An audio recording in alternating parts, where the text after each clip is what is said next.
In today's video, I'm going to teach you how to set pay rates in Hubstaff. Hubstaff is an invaluable tool for managing team time tracking and payments effortlessly. Today, we'll focus on setting up pay rates for members of your team.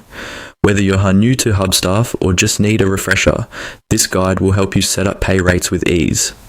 First, let's start by navigating to the People section. This section is your gateway to managing your team members.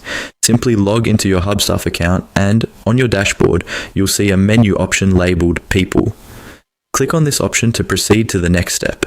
Once you're there, you'll land on a page that displays all the members in your organisation.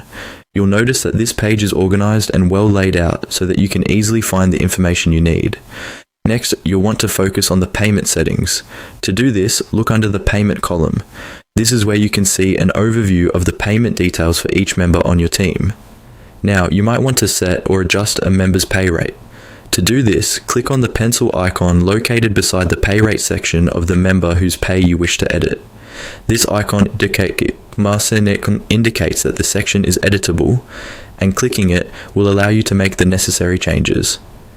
Next step involves clicking on the Pay Wash Bill tab. This tab is located inside the Members Details section and will enable you to manage and view payment specifics. After you click on this tab, your focus should be on the Member Rates section.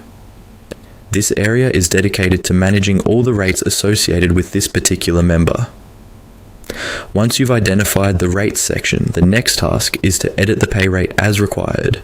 Simply click in the pay rate field and input the updated rate. Make sure to review any changes you've made to ensure accuracy, as the rates set here will govern how much each team member is paid. Finally, confirm these changes and navigate to YT Tutorials to save the settings and ensure that all your updates are captured correctly in the system. This final step is crucial because it solidifies all the changes you've made to the members' payment details and ensures they're applied accurately. And there you have it, a detailed guide to setting pay rates in Hubstaff. By following these steps, you ensure that your team's pay rates are managed accurately and efficiently. Remember, keeping these details updated in Hubstaff not only helps you maintain financial accuracy, but also keeps your team members informed and content. Thanks for watching, and be sure to check out our other tutorials for more tips on maximizing your use of Hubstaff.